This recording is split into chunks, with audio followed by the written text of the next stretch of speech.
नमस्कार दोस्तों, स्मार्ट जी के स्टडी 99 चैनल पर आप सभी का स्वागत है। आज की क्लास में हम पढ़ने जा रहे हैं व्यक्तित्व पर व्यक्तित्व शिक्षा मनोविज्ञान के अंतर्गत व्यक्तित्व। इस टॉपिक से भी प्रश्न आते हैं, जो लगभग 4 प्रश्न आते हैं व्यक्तित्व पर आधारित। व्यक्तित्व का अर्थ परिभाषा से पूछ सकता है, व्यक्तित्व के प्रकार से क्वेश्चन आ सकता है, और व्यक्तित्व की मापन की जो विधियां हैं वहां से क्वेश्चन आ सकता है। बहुत लंबे समय से हमारी मनोविज्ञान की क्लास नहीं चल पा रही थी, किन्हीं कारणों से, एग्जाम के अंदर ड्यूटी होने के कारण, और ये अप्रैल का माह जो कि शादी विवाह का सीजन रहा है पूरे ही अप्रैल में, तो इस वजह से भी ये प्रभाव पड़ा है। आज मैं आपके सामने मनोविज्ञान की क्लास लेकर आया हूँ, व्यक्तित्व। आज की क्लास में हम पढ़ने जा रहे हैं। इससे पहले की क्लास में हमने अभिप्रेरणा के बारे में पढ़ा था, और आज हम व्यक्तित्व। साथियों, इससे पहले की क्लासें आपने नहीं देखी है तो प्लीज़ आप चैनल पर जाकर के प्लेलिस्ट में सर्च कर लें। आपको शिक्षा मनोविज्ञान की 28 क्लास उसमें मिलेगी, और आज की क्लास 29 नंबर की आपको क्लास रहेगी। तो चलिए प्रारंभ करते हैं। क्या है व्यक्तित्व? व्यक्तित्व क्या है? जैसे मैं खड़ा हूँ, मेरे खड़े होने का स्टाइल, आप बैठे हैं, आपके बैठने का स्टाइल, टेबल पर कुर्सी पर आप बैठे हैं तो कुर्सी पर बैठने का स्टाइल, आप चल रहे हैं तो चलने का स्टाइल, आप बात कर रहे हैं तो बात करने का तरीका आपका, आपके भाषा शैली कैसी है, आपका व्यक्तित्व वही दिखाता है। व्यक्तित्व हम इसी को समझते हैं। जैसे भाषण में आपको कौन पसंद है? मैं अपने व्यक्तिगत राय दूँ तो श्रीमान नरेंद्र मोदी प्रधानमंत्री जी द्वारा दिया गया भाषण काबिल तारीफ होता है। उनके भाषण में ऐसे ऐसे शब्द जो यो कहीं राजनेता की दृष्टि से बहुत ही उल्लेखनीय, बहुत ही अच्छे हैं, और दूसरे के मन को भाने वाले शब्द हैं। शशि थरूर की इंग्लिश देखिए आप, उनकी अंग्रेजी बहुत ही काबिल तारीफ। सुनते ही आपको ऐसा लगेगा वाकई में इंग्लिश के यही है, इनके अलावा तो अंग्रेजी के कोई है ही नहीं। तो उनका अपना व्यक्तित्व है। भाषण के माध्यम से व्यक्तित्व, बातचीत करने में व्यक्तित्व, और चलने में व्यक्तित्व, रहन सहन में व्यक्तित्व। तो व्यक्तित्व क्या है? व्यक्तित्व हमारी शारीरिक और मानसिक क्रियाओं का एक समूह है, संगठन है। व्यक्तित्व क्या है? एक मानसिक और शारीरिक क्रियाओं का संगठन है। मानसिक और शारीरिक क्रियाओं का संगठन, मानसिक और शारीरिक क्रियाओं का संगठन है। शारीरिक क्रियाओं का संगठन, मानसिक और शारीरिक क्रियाओं का संगठन है। मानसिक कैसे? हमारे सोचने, समझने, तर्क चिंतन करने का तरीका। शारीरिक कैसे? जैसे चलना और कपड़े पहनना, बैठना, बातचीत करना, ये शारीरिक में आ गया सब कुछ। हमारा बनावट कैसी है हमारी? एक तो हम दिखने में स्मार्ट लगे, और एक हम दिखने में ही बेकार लगे, तो ये हमारा व्यक्तित्व है। ये हमारा क्या है? व्यक्तित्व है।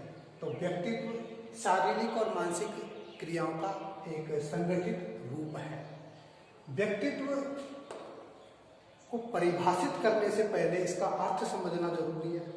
और व्यक्तित्व शब्द इंग्लिश में क्या कहलाता है? पर्सनैलिटी। इंग्लिश में क्या कहलाता है?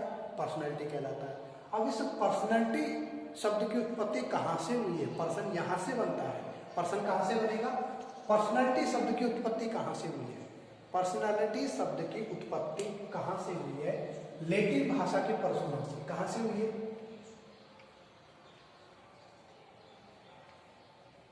लैटिन भाषा के पर्सोना शब्द से हुई है। पर्सोना, लैटिन भाषा के पर्सोना शब्द से।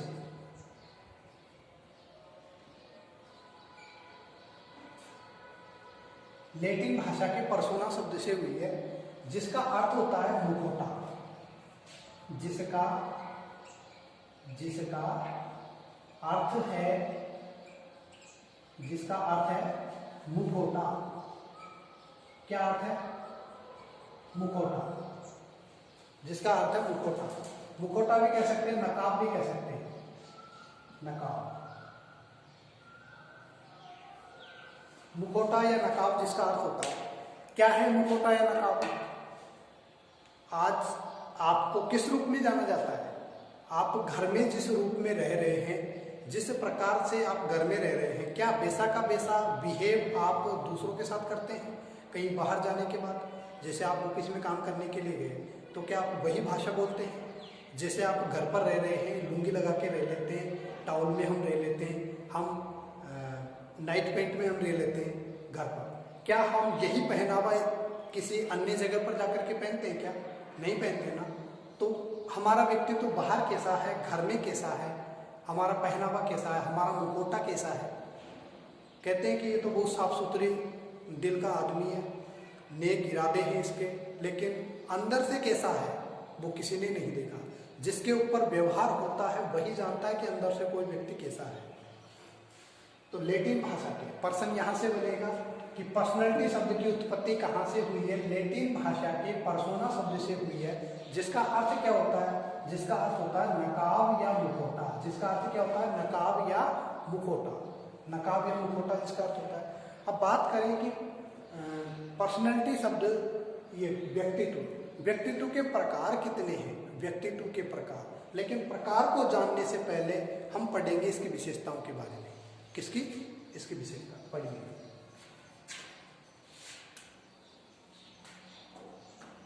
देखिएगा विशेषताएं, सॉरी परिभाषा।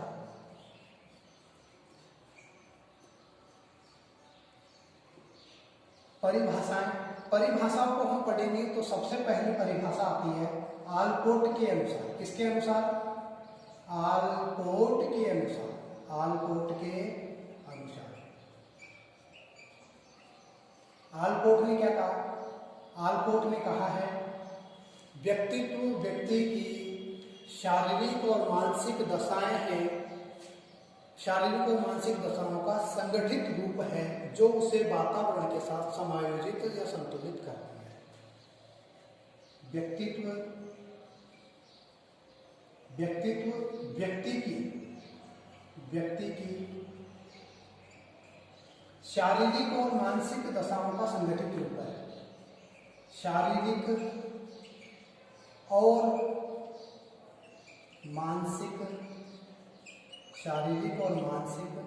दशाओं का संगठित रूप है। दशाओं का संगठित रूप है। संगठित रूप है। व्यक्तित्व क्या है? व्यक्ति की शारीरिक और मानसिक दशाओं का संगठित रूप है जो उसे वातावरण के साथ समायोजित करती है। जो उसको वातावरण के साथ क्या करते हैं? समायोजित। ये परिभाषा किसने दी है? ये आलपोर्ट की परिभाषा है। किसकी परिभाषा है ये? आलपोर्ट की। इसके बाद अगली परिभाषा को पढ़ते हैं, किसके अनुसार? वो है वुडवर्थ के अनुसार। किसके अनुसार? वुडवर्थ।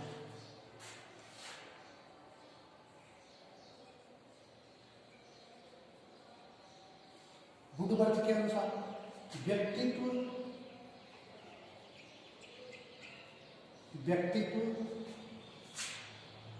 की विशेषताओं का समग्र रूप है। व्यक्तित्व व्यक्ति की विशेषताओं का समग्र रूप है। व्यक्तित्व व्यक्ति की विशेषताओं का समग्र रूप है।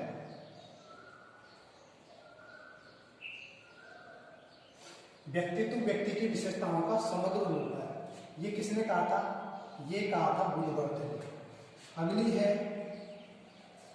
रोस के अनुसार। रोस ने क्या कहा? रोस ने कहा कि व्यक्तित्व व्यक्ति के गुणों का पुंज है। व्यक्तित्व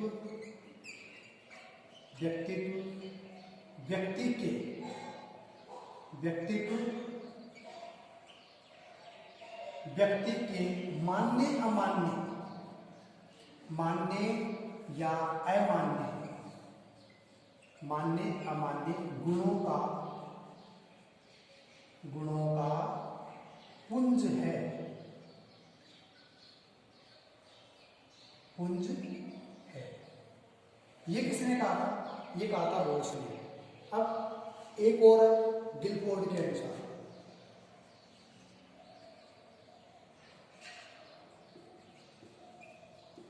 गिलफोर्ड के अनुसार, गिलफोर्ड ने क्या कहा? व्यक्तित्व व्यक्ति के गुणों का समन्वित रूप है, समन्वित रूप है। व्यक्तित्व व्यक्ति के गुणों का समन्वित रूप है। इन चारों परिभाषाओं के बारे में विस्तार से जानते हैं। देखिएगा, याद कैसे रखना है आपको, सबसे अहम होता है कि याद रखे कैसे। बहुत सारी परिभाषाएं हैं मनोविज्ञान में और इनको ट्रिकी तरीके से पढ़ना बहुत जरूरी है। आज मैं आपके सामने इनकी ट्रिक लेकर के आया हूँ। देखिए, आप रोज को पहले पढ़ना चाहते हैं, रोज को, तो मान्य अमान्य शब्द को आप पकड़ेंगे। केवल किसको पकड़ेंगे? मान्य अमान्य। आपको रोष कब आएगा? रोष यानी गुस्सा। रोष यानी क्या होता है? गुस्सा। आपको गुस्सा कब आएगा? रोष कब आएगा आपको? जब आपकी बात को कोई नहीं मानेगा। मान्य अमान्य, यदि नहीं मानी तो आपको गुस्सा आ जाएगा। मान्य अमान्य, बस व्यक्तित्व व्यक्ति के मान्य अमान्य गुणों का पुंज है। आप किन गुणों को मानते हैं? आपके अच्छे गुणों को मानते हैं या बुरे गुणों को मानते हैं? उनका क्या है? एक समग्र संगठित रूप क्या है? व्यक्तित्व है। बुद्धवर्ती की परिभाषा में देखिएगा, विशेषता। बुड यानी क्या होता है? बुड यानी होता है लकड़ी। बुड यानी क्या होता है? लकड़ी। और लकड़ी की क्या होती है? विशेषता होती है। लकड़ी की विशेषता, ये टेबल किसकी है? लकड़ी की। ये किवाड़ किसका है? लकड़ी का। ये बोर्ड किसका है? लकड़ी का, है ना। हमारे घर में फर्नीचर जो भी है वो किसका है? लकड़ी का। तो लकड़ी की क्या होती है? विशेषताएं होती है। तो गुड विशेषता, ठीक है। गिलफोर्ड ने कहा था व्यक्तित्व व्यक्ति के गुणों का समन्वित रूप है। व्यक्तित्व व्यक्ति के गुणों का क्या है? समन्वित रूप है। समग्र रूप से समन्वित रूप है, गुणों का समन्वित रूप है। गिलफोर्ड क्या होता है? गिल यानी मछली, गिल यानी मछली होता है, सॉरी, गिल यानी फेफड़े। और फेफड़े जो है वो हमें क्या करते हैं? समन्वित रूप से सुरक्षित रखते हैं, सांस लेने के लिए रखते हैं ना। तो गिलफोर्ड, ठीक, गुणों का समन्वित, ये आपको याद रखना है। और ये तो इम्पोर्टेंट है, इसको तो आप रट ही ले। इसने क्या कहा है कि शारीरिक और मानसिक, शारीरिक और मानसिक, ये शब्द केवल किसने दिया है? आलपोर्ट ने दिया है। आलपोर्ट के अलावा किसी ने भी नहीं कहा ये शब्द। आलपोर्ट के अलावा शारीरिक और मानसिक शब्द किसी ने भी नहीं दिया है। तो आपको ये परिभाषाएं याद रखनी है। अब अपन बात करें कि व्यक्तित्व के प्रकारों के बारे में। व्यक्तित्व के प्रकार कितने हैं? देखिए, शरीर रचना के आधार पर आपने देखा होगा, कोई व्यक्ति तो इतना मोटा है, कोई व्यक्ति बिल्कुल मेरी तरह पतला है, कोई व्यक्ति गोल मटोल है, आयत की आकृति का है, फैला हुआ साग और जक्खड़ टाइप का, इस प्रकार का है। तो ये शरीर रचना के आधार पर इसका वर्गीकरण है। हम बात करते हैं तो हम किस आधार पर बात कर रहे हैं?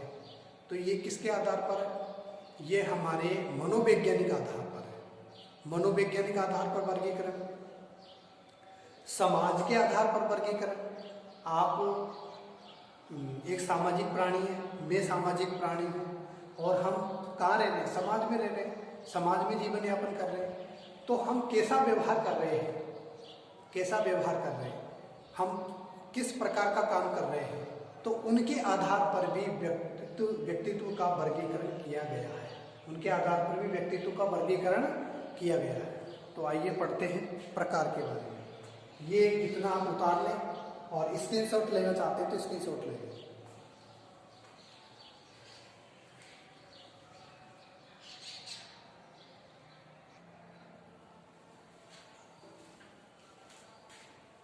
हाँ, तो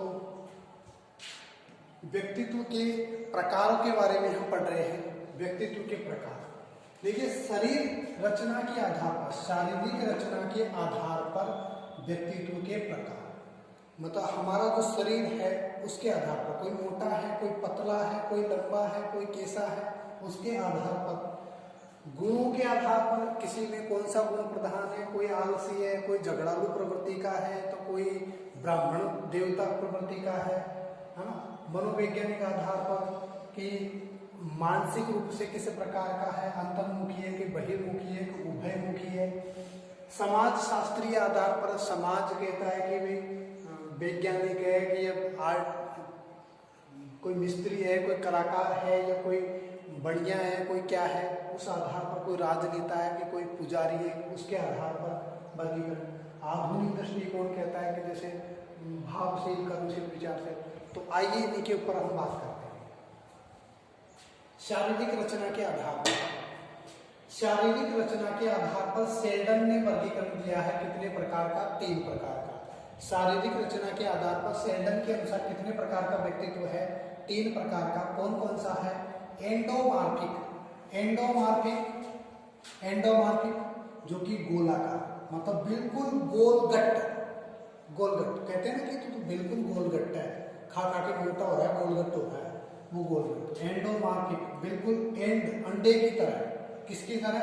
अंडे की तरह गोलगट्ट हो रहा है खा खा करके, तो गोलाकार। एक्टोमार्फिक लंबा, एक्ट क्या होता है? एक्ट यानी अधिनियम, एक्ट यानी क्या होता है? अधिनियम। और अधिनियम कैसे होते हैं? बिल्कुल लंबे होते हैं अधिनियम, ऊपर से चालू करो नीचे तक पहुंचने में 1 दिन का टाइम लग जाता है, पर पूरे अधिनियम कभी याद ही नहीं होते। एक्ट यानी अधिनियम, तो अधिनियम कैसे होते हैं? लंबे। तो एक्टोमार्फिक लंबाकार, बिल्कुल पतला और लंबा, पतला और लंबा व्यक्ति।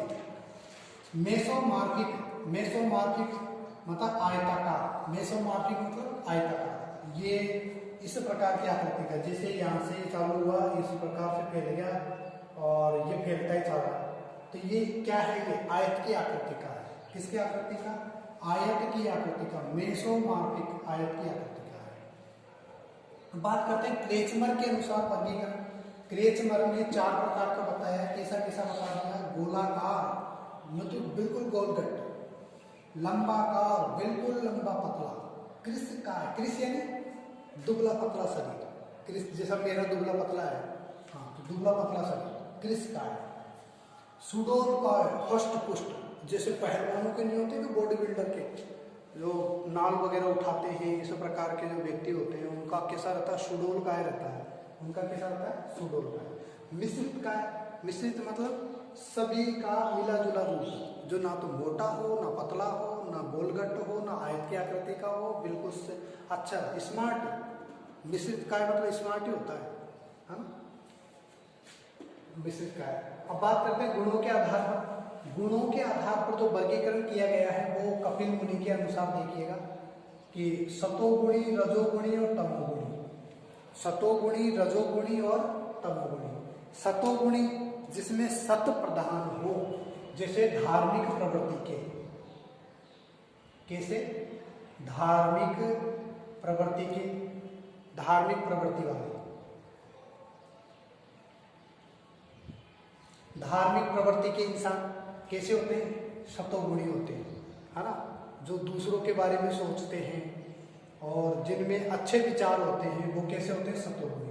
रजोगुणी जिनमें वीरता युक्त होते हैं, जो से किसी ने कुछ कहा और तैयार हो गए लड़ने के लिए, वीरता युक्त, तो वीरता प्रवृत्ति के,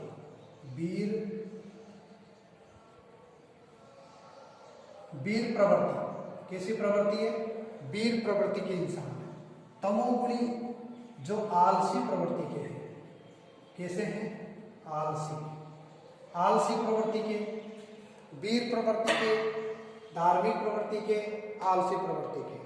सतोगुणी जिनमें सत्य प्रदान होता है। कौन सा गुण प्रदान होता है? सतगुण, जो सत्यवादी होते हैं, अच्छे विचार वाले होते हैं, वो सतोगुणी। रजोगुणी जिनमें वीरता युक्त वचन होते हैं, वीरता वाले जिनके कार्य होते हैं, वो है रजोगुणी।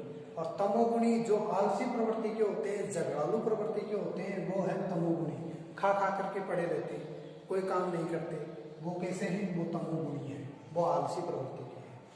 बात करें अपन समाज शास्त्रीय आधार पर, समाज शास्त्रीय आधार पर जैसे सैद्धांतिक व्यक्तित्व, कैसे व्यक्तित्व, सैद्धांतिक व्यक्तित्व, सैद्धांतिक में क्या आता है, जैसे वैज्ञानिक साइंटिस्ट जो होते हैं वो कैसे रहते हैं, वो सैद्धांतिक रहते हैं। एक शिक्षक भी सैद्धांतिक है, शिक्षक भी कैसा है, सिद्धांत, जो अपने सिद्धांतों पर काम करना पसंद करते हैं, अपने नियम के अनुसार चलना पसंद करते हैं, किसी के दबाव में कार्य करना पसंद नहीं करते, वो होते सैद्धांतिक। जैसे साइंटिस्ट किसी के दबाव में काम करते हैं क्या, आपने देखा होगा प्रयोगशालाओं में वो अकेले ही प्रयोग करने बैठे रहते हैं, वो किसी से कोई बातचीत करना पसंद नहीं करते, वो सैद्धांतिक व्यक्तित्व है। जितने भी शिक्षक हैं, दार्शनिक हैं, वो कैसे हैं, वो सैद्धांतिक हैं। आर्थिक व्यक्तित्व में कौन कौन आता है, जो पैसा कमाने का काम करते हैं, जैसे बड़िए व्यापारी वर्ग कैसा है, आर्थिक वर्ग में आता है। सामाजिक, जो समाज की सेवा करना चाहते हैं। और राजनीतिक, जो राजनेता होते हैं, जो कूटनीति में प्रवृत्त होते हैं, जिनको केवल चालाकी सूझती है, घर में चालाकी बाहर भी चालाकी, वो राजनीतिक व्यक्तित्व। धार्मिक व्यक्तित्व, धार्मिक से धर्म से संबंधित है।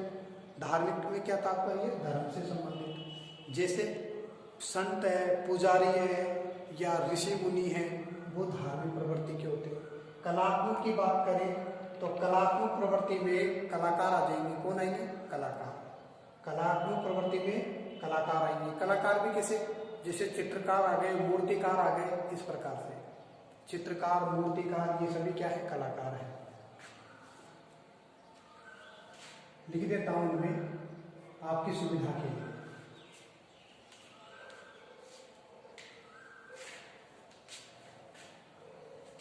सैद्धांतिक में आते हैं दार्शनिक,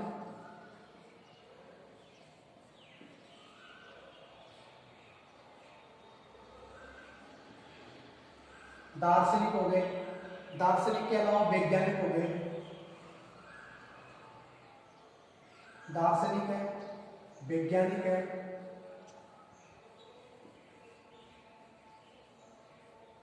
दार्शनिक और वैज्ञानिक, ये किसमें आते हैं, सैद्धांतिक व्यक्तित्व में आते हैं। आर्थिक में कौन आते हैं, व्यापारी। आर्थिक में कौन आएंगे, व्यापारी आएंगे। सामाजिक में कौन आएंगे, समाज सेवक आएंगे। समाज सेवक आएंगे। राजनीतिक में कौन कौन आएंगे, राजनीतिक में आएंगे राजनेता। कौन आएंगे, राजनेता, मंत्री, विधायक वगैरह, राजनीतिक। धार्मिक में कौन आएंगे, संत आएंगे, पुजारी आएंगे। संत हैं, पुजारी।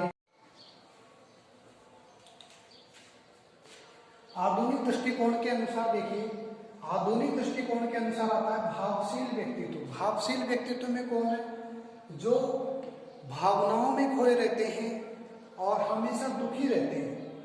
किसी ने कुछ कह दिया तो सुन करके कहीं एकांत में बैठ जाएंगे और दुख में खोए रहेंगे। तो ये भावशील व्यक्ति हमेशा दुखी रहते हैं, हमेशा दुखी,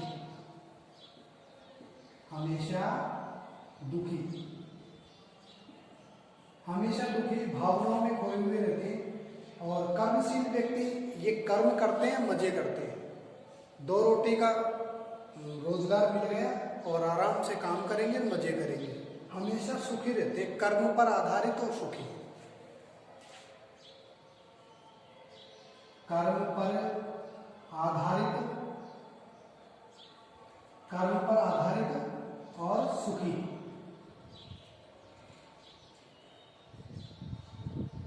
कर्म पर आधारित और सुखी। और विचारशील व्यक्ति काल्पनिक रूप से सुखी। काल्पनिक रूप से सुखी। कहने का तात्पर्य कल्पनाओं में खोए रहते हैं कि विचार करते रहते हैं, हाँ ठीक है, अब मैं ऐसा करूँगा, फिर ऐसा हो जाएगा, मैं आनंद करूँगा, मेरे पास सब कुछ ऐसा आराम रहेंगे। और वो ऐसा आराम केवल सपनों में रहते हैं, केवल सपनों में ही रहते हैं और वो सपनों में खुश होते हैं। वास्तविकता में देखने के बाद तो दुखी हैं। तो काल्पनिक रूप से सुखी विचारशील व्यक्तित्व। अब बात आती है मनोवैज्ञानिक आधार पर जो वर्गीकरण किया गया है व्यक्तित्व का। जुंग के अनुसार मनोवैज्ञानिक आधार पर दो प्रकार के हैं। जुंग के अनुसार दो प्रकार के, एक तो है अंतर्मुखी और दूसरा है बहिर्मुखी। अंतर्मुखी व्यक्ति अपने ही अंदर रहना पसंद करता है, एकांत प्रिय होता है ना, एकांत प्रिय होता है। बहिर्मुखी व्यक्ति दूसरों से बातचीत करना पसंद करता है और ये इस प्रकार के जो व्यक्ति हैं बहिर्मुखी वो राजनेता वगैरह होते हैं। कैसे होते हैं? राजनेता होते हैं।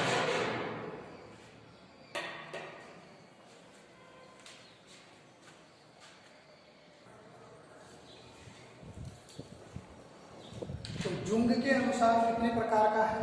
दो प्रकार का, अंतर्मुखी और बहिर्मुखी। अंतर्मुखी व्यक्तित्व एकांत प्रिय। कैसे होते हैं? एकांत प्रिय होते हैं। अंतर्मुखी व्यक्तित्व एकांत प्रिय होते हैं। जैसे कौन? दार्शनिक। कौन है? दार्शनिक और शिक्षक, वैज्ञानिक एकांत प्रिय होते हैं। और बात करूं तो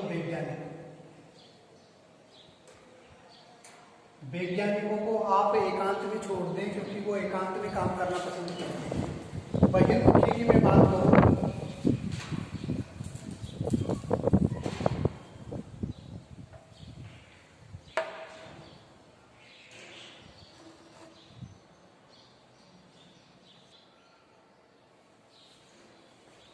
अंतर्मुखी व्यक्ति एकांत प्रिय होते हैं जैसे वैज्ञानिक।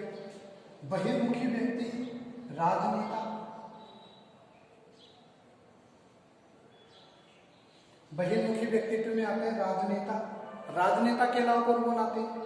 जैसे जो समाज सेवक है वो भी बहिर्मुखी होते हैं, जो दूसरों से बातचीत करना पसंद करते हैं, एकांत में रहना पसंद नहीं करते। उन्हें एक अकेला छोड़ दोगे तो वो मर जाएंगे। इस प्रकार के व्यक्ति होते हैं कौन? बहिर्मुखी व्यक्तित्व। और एकांत प्रिय व्यक्ति जिन्हें बाहर छोड़ दें तो वो परेशान हो जाते हैं, अपने आप को दबाव महसूस करते हैं, तनाव ग्रसित महसूस करते हैं, वो होते हैं अंतर्मुखी व्यक्तित्व। और बहिर्मुखी व्यक्तित्व अंदर रहेंगे तो तनाव ग्रसित रहेंगे, बाहर रहेंगे तो मजे करेंगे, राजनेता। अब बात आती है उभयमुखी व्यक्तित्व, जो कि हेंस आइजैक ने बताया था। उभयमुखी व्यक्तित्व भी होता है। उभयमुखी में कौन? जो दोनों ही श्रेणी में आते हैं, जैसे शिक्षक।